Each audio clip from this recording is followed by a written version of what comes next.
মানুষকে খুন করলো, তাদেরকে আবার পুনর্বাসন করার একটা চক্রান্ত ষড়যন্ত্র শুরু হয়েছে। আজকের এই 24-এর গণ অভ্যুত্থানকেও আমার মনে হচ্ছে কেন জানি সেটা বেহাত হয়ে যাওয়ার সম্ভাবনা আছে। প্রথম বাংলাদেশের স্বাধীনতার প্রকাশ্য ঘোষণা দিয়েছিলেন আনুষ্ঠানিকভাবে আমাদের সেই প্রিয় নেতা কাজী জাফর আহমেদ। ইউএফটি ফার্স্টের সাথে ট্রেড করুন যে কোনো জায়গা থেকে। ক্যাম্পাসে ক্লাসের ফাঁকে, ঢাকার জ্যামে বসে কিংবা ঘরে বসে ট্রেডিং এখন হাতের মুঠোয়। তাই ট্রেড করুন যখন খুশি, যেখানে খুশি। অনেক বড় নেতা ছিলেন। মহাত্মা গান্ধী ব্রিটিশদের সঙ্গে আপোষ করেছেন, মৌলানা ভাসানীপন্থী আপোষ করেন নাই ব্রিটিশের সঙ্গে, যার জন্য জাফর ভাই সবসময় বলতেন ব্রিটিশ বিরোধী আন্দোলনের প্রাণ পুরুষ।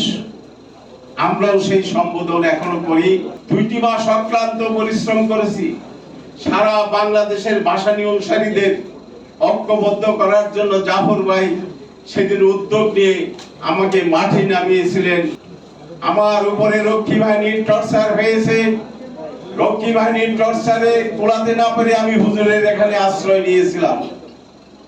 আপনারা জানেন সেই রক্ষী বাহিনী, শেখ মুজিবের রক্ষী বাহিনীর কি তাণ্ডব লীলা ছিল 72 থেকে 74। প্রথম বাংলাদেশের স্বাধীনতার প্রকাশ্য ঘোষণা দিয়েছিলেন আনুষ্ঠানিকভাবে আমাদের সেই প্রিয় নেতা কাজী জাফর আহমেদ।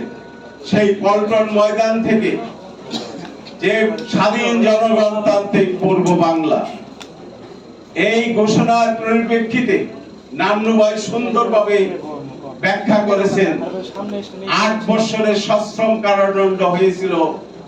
জামাল ভাইদের সশ্রম কারাদণ্ড, মাহবুল্লাহ ভাই সহ সশ্রম কারাদণ্ডে দণ্ডিত হয়েছিলেন, যার কারণে মাহবুল্লাহ ভাই মুক্তিযুদ্ধের সময় তাকে জেলখানায় মানবেতর জীবন যাপন করতে হয়েছে। আমার মনে হয় এই ঐক্যমত কমিশনে আমরা জনগণতান্ত্রিক বাংলাদেশ রূপান্তরের যে আবেদন করেছি, হয়তোবা সেটা গৃহীত হবে। সামনে এই জুলাই সনদ সাইনের পরে সেটা আপনারা দেখতে পাবেন। আপনারা ঐক্যবদ্ধ থাকেন, ঐক্যবদ্ধ থাকুন। দেশের বিরুদ্ধে যে রক্ত দিয়ে আমরা নতুন বাংলাদেশ করার পরিকল্পনা নিয়ে এগোচ্ছি, সেখানে নতুন করে ষড়যন্ত্র শুরু হয়েছে আমাদের দেশটাকে আবার পিছনের দিকে নিয়ে যেতে।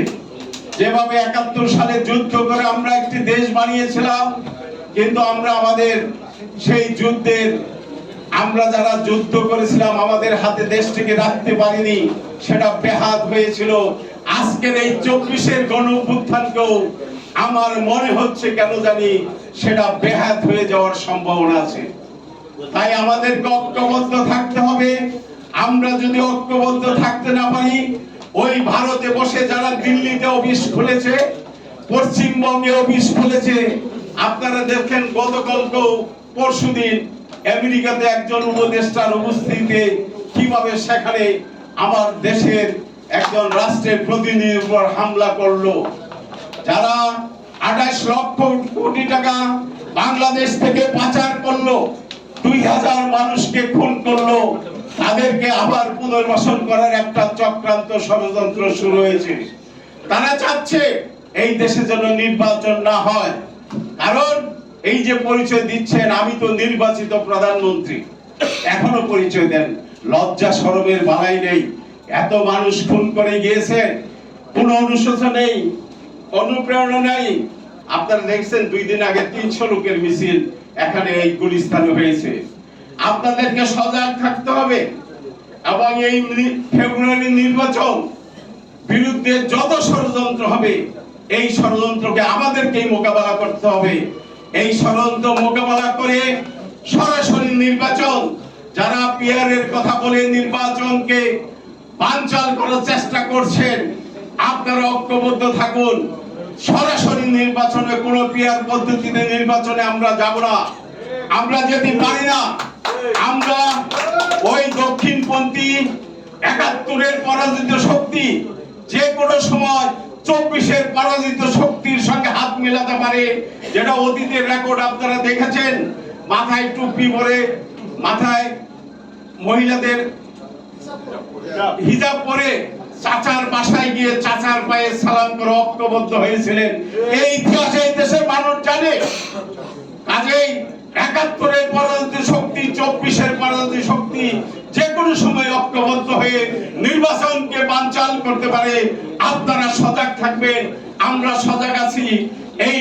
আমরা সুস্থ নির্বাচন ফেব্রুয়ারিতে আমরা এই দেশে করব।